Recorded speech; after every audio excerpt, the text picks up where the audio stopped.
Bootleg Podcast. We got the homie in here, man. Slim 400. Welcome, sir. Man? Listen, bro, you got your new album is officially out, Bompton. Yeah. Talk about, first of all, I feel like this album, because I went through the whole joint last night. Yeah. And I feel like you might have had a chip on your shoulder recording this shit. Oh, yeah, man. I'm from Bompton, bro. Like, shit is hectic. Now, I just feel like, I feel like this album to me for you is like a statement. Yeah.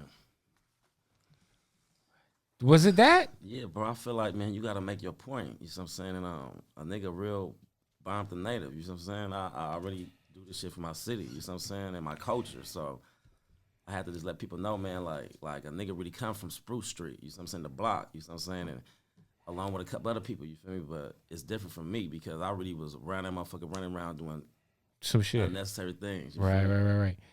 So I just have to just tell my story of what I was doing and me going through the shootings and all type of different shit. You feel me? I do feel like one thing I've always appreciated about you, Slim, is wherever I be at, I see you. Yeah. I might be in San Diego at F6 DJing some hood ass shit, and you be there. Probably 4-5 niggas. Right. In and out. Like you're fucking outside, bro. Like, you know what I'm saying? Like, that be the thing. Not to cut you off, but people be like, man, like where he be? Man, y'all don't be nowhere because I run. Because you be everywhere. That part, man. So you feel me? People want to talk, man, say that bullshit about a nigga, man. But after I got shot, you feel me? I'm talking about 15 days after I got shot, I'm back outside. You feel me? It was about 2 years ago? Year and a half? Yeah. Year and a half now. Yeah, it was about a year and a half, yeah. Straight to the studio. Can't even walk proper, but I'm outside, you feel me? It's crazy because when you go through a situation like what you went through, it has to kind of put things in perspective. Yeah. Does it kind of give you like does it check you to kind of recheck what your priorities are in life? Yeah, now. Like how you living. I used to be living reckless, you feel me? Just straight up, I'm going to keep it 100. But now it's like have a certain couple of people with me. They're my extra eyes. We in and out, you feel me? Ain't no lollygagging. As far as drinking liquor, drinking around my homies, not being belligerent in public, because with people you don't know. Off deck, you feel me? Yeah, that's where you get caught slipping. Tighten up a lot of things, bro. Yeah, I feel like when you got shot, I was like, fuck. I feel like I just saw you in San Diego, like not too far before. I was like, damn. I hope the homie pulls through. You getting shot, I feel, did you, because when something like that happens to you in life, you're going to get a lot of people hitting you up who might not have been talking to you prior. Yeah. Did you notice some fake energy shit coming around like during that time? Because whenever some shit like that happens, I feel like everybody's going to come out the woodworks. Yeah. Make sure they check in. Yeah. But it's like, where were you at like a month ago? Yeah. Type shit. You know what I'm saying? I feel like, that come with this rap shit, you feel me? That's a rap game. Half of the shit fake, but for the most part, you feel me? My real ones that I already had songs with or really know personal without even having songs, they texting me. You know what I'm saying? My phones is off at that moment, but when I got back home, I turned it on, this shit steady ringing. It's like, all right, I like that from the people that I really mess with thoroughly. But, all the rap shit now, you feel me? Hey, pull through. I won't, holla at your blood and that's the fake shit, so it's 50-50, man, and I try to weed it off, you know what I mean, by just being respectful, but knowing the nigga don't fuck with me like that or, like, you weren't even caring about my situation or even what I was doing prior to this, you feel me? So I take it and run with it, man, you feel me? Yeah, man, I feel like the rap game is so finicky, man. It's a lot of associates, but not a lot of friends. That part. You know what I'm saying? I feel like in this game, bro, not like that, but you don't got no friends in this game on a rap You already shit. know what it is. You might see someone at the club, be like, yo, let's do something. And then you never hear from them. My nigga, until you run into him again. It's still the same shit. Yeah, let's say, you know what it is. That part, man. That shit happen a lot. That shit is, hey, man, look, I don't do that shit. That's what's the difference between me and other people. It's like, I hold it down and make it my word of, like, what I'm going to say I'm going to do it. You feel me? Like, a lot of people just, they just talk a good one. So take me back to the moment you got shot, man, because I feel like that's got to be a pivotal moment in anyone's life when someone tries to take your life and you survive. What do you recollect from that day? Like that moment. That all the crazy shit I was doing, like I said, loaded, riding around the city just for nothing. You feel me? I was just coming from my folks' house, but I could have left and got on the freeway and got to go. You could have got the fuck out. Yeah, but I steady wanted to just ride around, and I don't know, like when something meant to happen, it's gonna happen. So I was over there, and you know what I mean, and that shit it happened like that, and my life was just flashed before my eyes, bro. I seen people that I really be cool with, really hanging with, family members is just like I blacked out. You feel me? Like from the gun shells, and I'm just seeing my life like this crazy shit, but. It's like that's when you see the light. You feel me? That's what's crazy is they always say right before you there's a some shit called dimensionally. What is DMT? I don't know what DMT stands for, but there's a chemical called DMT. You have it when you're born and right before you die, and it's supposed to like when people say they see the light, that's supposed to be what they see. Yeah, and it's a there's a way you could smoke. There's like you could smoke DMT to feel that now if you wanted to try to like go through some shit. Did you feel like when you come out on the other side of it, you're in the hospital bed? Did you feel like you went through some shit that kind of maybe changed your life? Hell yeah. Like at that moment, I think about my daughter, you know what I'm saying, my mama, my close friends, peers. It's like, damn, it could be over, you know what I'm saying? So it's a mind thing, you feel me, going through that. And I bounced out of it, and I just told myself, like, the ignorant shit I was doing, I'm going to stop. I got to be more, like hands-on about my life, you know what I'm saying, and not just taking shit, like, fun and games. And, you know what I mean, like, shit is real. And if that shit would have been over, it's like, it was over. All this shit I worked for, all this, you know what I mean? I got my daughter, it's like, of course. Gone. So I know now, you know what I mean, like, do the right thing and stop fucking off, you feel me? And I think you've been doing a good job on your campaign shit. So listen, you got Ice Water Records. I want to shout out to, I'm from Phoenix. He's someone I've been paying attention to from Arizona, is the Desert Baby, who you've been working with. Yeah, that's my boy right there, man. We got a couple of songs. He working on his tape. I just got a squad. I got a squad I'm putting together, man. You know what I mean? Ice Water Rock, Desert Baby, Perry Young. So you putting together the label? Yeah, the movement. Yeah, it's like a new day and time of a no limit or something, Cash Money. But everybody got their own little ways about, you know what I mean, their life. So it's about to be told. Yeah, I think what's crazy is like your background in music. I think a lot of people associate you with YG, right? Yeah. So and shout out to YG, is doing his thing. Yeah. But I feel like you've done a very good job of creating your own shit. Yeah. It was like it was a time in my life, like it was just like everywhere I go, it's like, oh, that's YG homie, that's YG homie.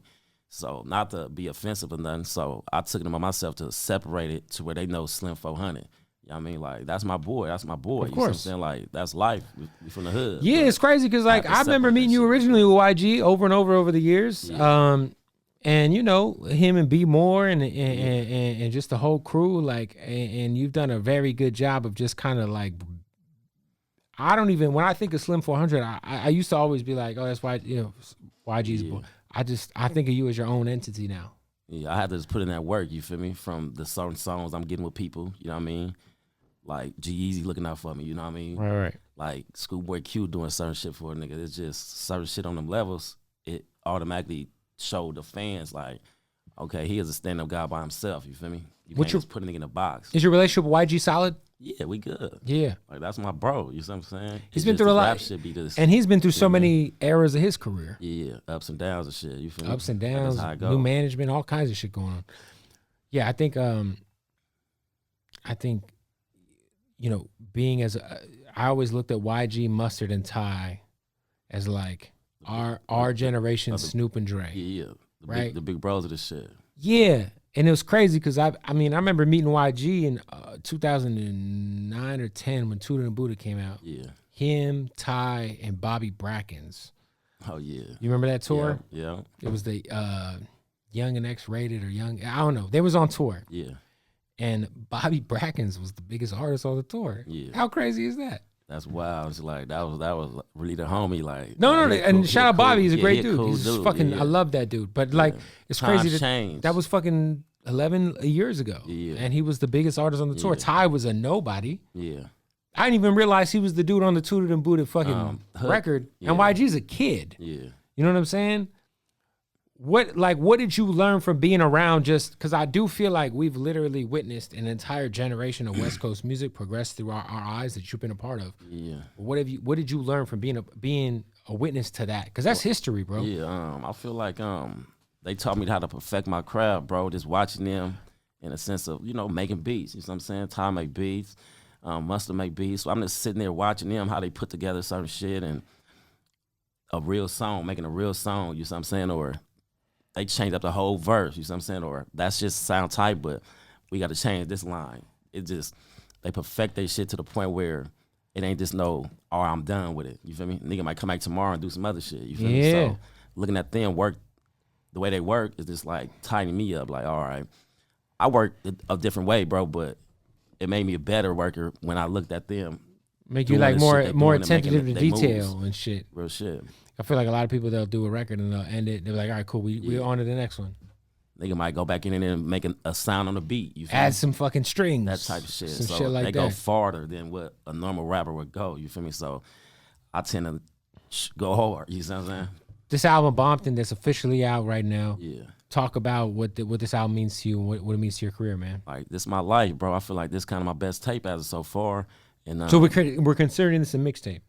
No, it's like an EP, bro. It's like an album. You know what I'm saying? I don't know, because we never know anymore. Yeah.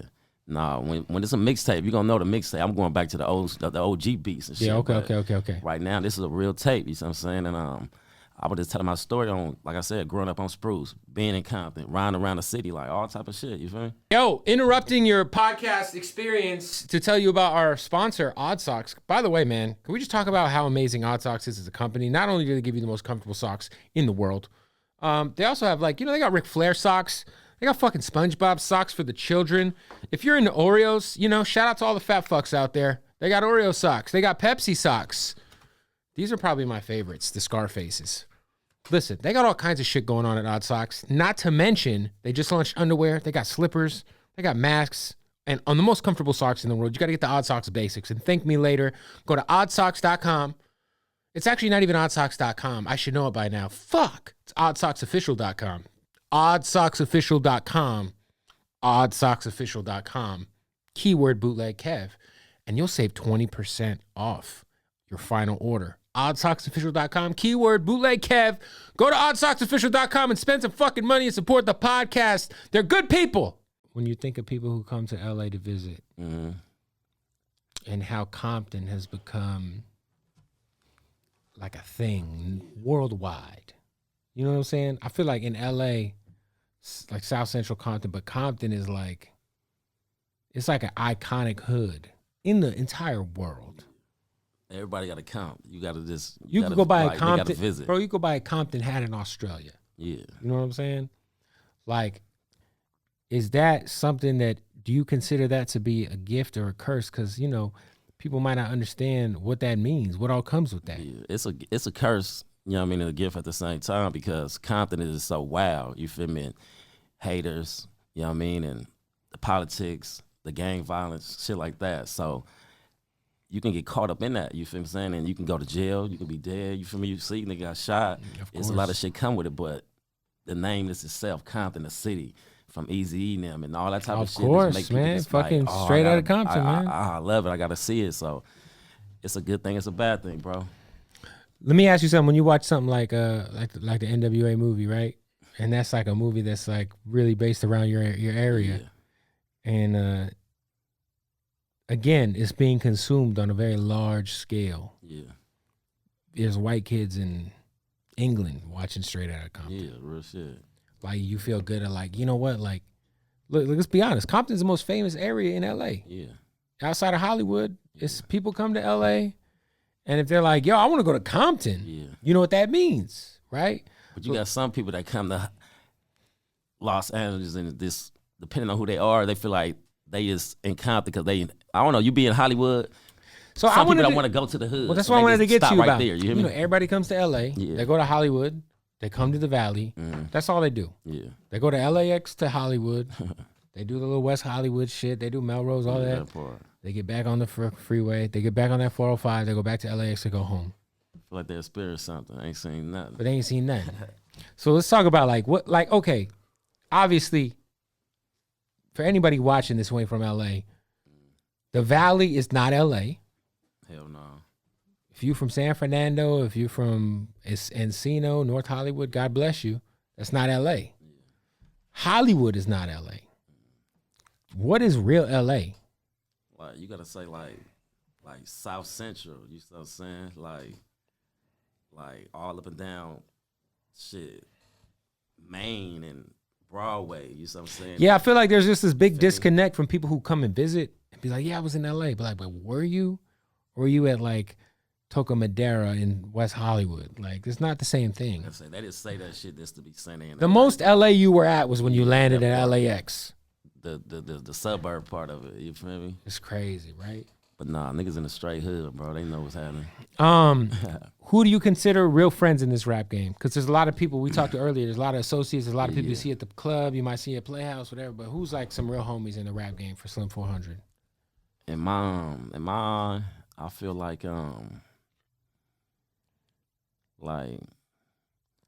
I can't really say, bro. Like I don't want to just say some bullshit, bro, or speak on people's names and shit. And it's like, oh, why he didn't mention my name? You feel me? So that's fair. Well, just mention a few. You don't listen right now. You ain't got to mention everybody, but just mention a couple that comes to mind. I feel like once again, I said G-Eazy. He a good dude. You know what I'm saying? My nigga Yellow Beezy, good dude. You feel me? Like niggas that be texting me, talking to me back and forth, shit like that. So I'll leave it like that. You feel me?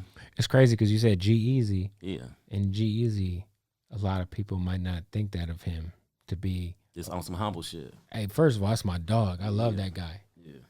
And I know that about him, but I don't think a lot of people understand that G's really tapped in. Yeah. And he be showing love. Hell yeah. How'd you originally link up with him? Because a lot of people been on tour and shit with YG. And you know this the tour with Yo Gotti, yeah, and DJ Drama. So we you know this be back behind stage, got your little passes on the shit. So we running around before the show, doing whatever we doing, eating, going out of the, you know what I mean, just doing different shit. And every time he'd come across me, he'll, you know what I mean, chop it up with me, see what I'm doing, just asking different questions about a nigga. You feel me? And it's like, bro, he like doing this for what? But nah, G's a good dude. He was just like trying to see what my mind was, and little do I know, it's like I'm about to reach out to him for this song, but this like years after our relationship, so we already kind of built it, so he didn't have no problem with doing this shit for me. You feel me? That's dope. All right, let me know, were you at this show, Celebrity Theater, Phoenix, Arizona, Mustard's DJing, I'm hosting the concert, it's about 50 local acts, YG's headlining, it ends up on World Star, people in the crowd are banging their shit. YG starts throwing shit at them. Mustard throws shit at them. Shit became a viral ass moment. Were you there for that shit? I want to say I was, bro. I want to say I was. Like, I was with a side bitch at the time. I'm not with the girl I was with at the time. I can say that now. Yeah. But I was with a little side bitch at the Celebrity Theater. And then like the promoter, you know how these promoters be, they put 50 local acts on, charge each of them however much amount of money to get their money back. That part. So the fucking YG goes going to 1:30 in the morning. I'm fucking getting my dick sucked backstage. And I just hear shit going crazy. And then like 2 weeks later, it's on YouTube, YG and Mustard. And like, and then there was another issue. I know YG had a hard time getting the tour money because off the rip, he had kind of like been involved in a lot of bullshit. Yeah. Not to say it like that, but we had words with some Crip guys out there, you know what I'm saying, behind some shit, and that's when all that shit took place. You know what I'm saying? Yeah, there were some dudes in the crowd just banging their shit. Niggas throwing chairs, nigga bottles, yes, like all type of shit. You know the show I'm talking about? I'm like, the circular stage. Yeah. Where the shit, like the shit, it keeps rotating, keep rolling around. So you thinking you gonna stay in one spot, but the shit keep really. Yep. But you walking, ain't really paying attention, doing your thing, rapping, so you ain't really noticing that this shit moving. And we just keep seeing niggas running around, just to keep. Shit was bro, crazy, it's crazy. Bro. That shit was. That was one of the craziest shows because I remember it'd be so crazy. That shit tight. You feel me?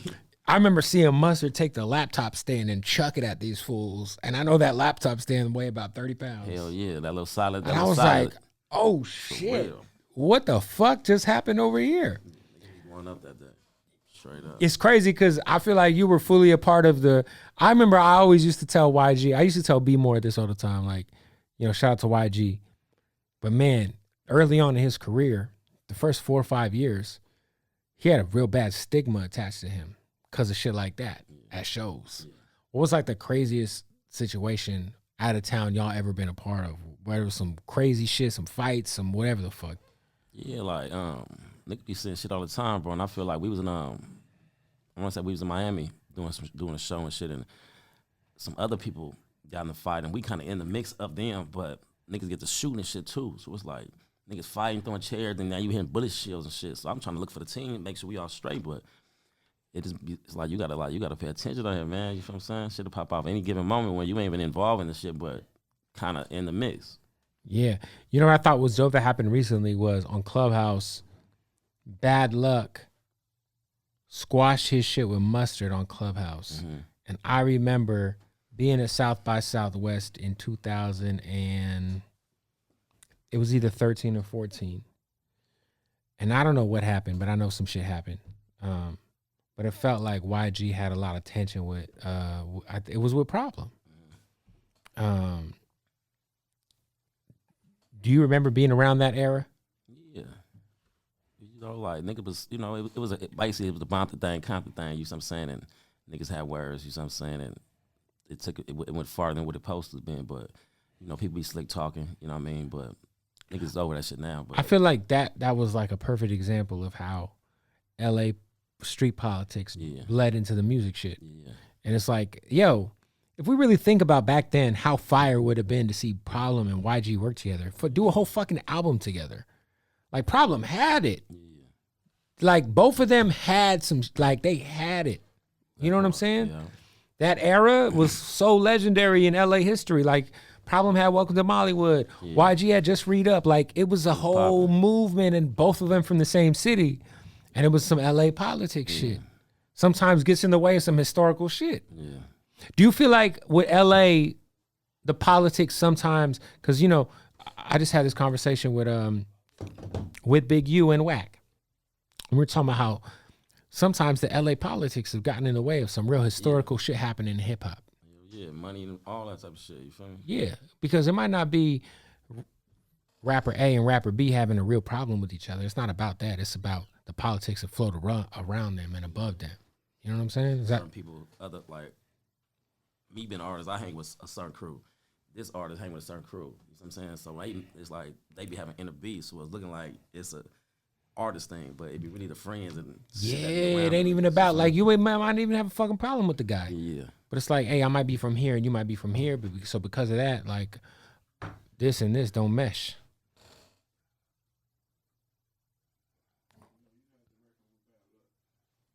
Yeah. Oh, you had a record with Bad Luck? Yeah, before all that. Yeah, I mean, that's what I'm saying. We cool. It's just niggas be falling out behind other shit. So I thought it was dope. Play no games I just thought it was real dope to see Bad Luck and Mustard get on Clubhouse and talk that shit out. Yeah, because it's like, we're talking about some serious eras of LA hip hop. Like, you know, Problem might not have had, and I know Problem could have signed with anyone at that when Problem was fucking lit out here. Yeah.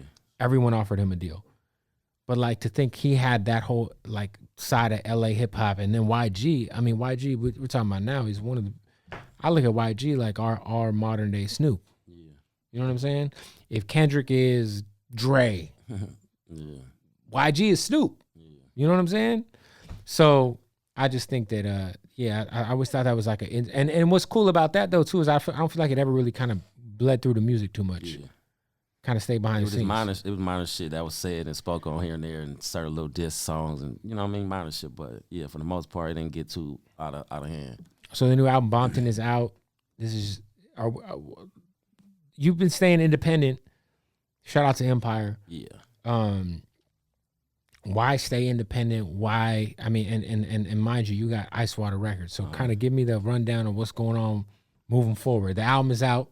Yeah, I feel like I'm just, you know what I mean, like lining myself up to be a real CEO, bro, and line other people up. So as far as the label deal, I feel nigga can sign with a major. Don't get it twisted, but it be shit that you can't do when you used to doing it. You can't do what you want to do. Yeah, and when you want to do they it. want you to drop, and it's like, bro, I know what's going on in these streets, so why would I drop that when I'm just doing it because you doing it? But when I drop it on my name, the people be like, Slim, what you doing? Like, it be different shit when it comes out of the label. So being independent is better because you got your layout, You can drop whatever you want, whenever you want. You feel me? So, and then you building. You know what I'm saying? You building on your own shit.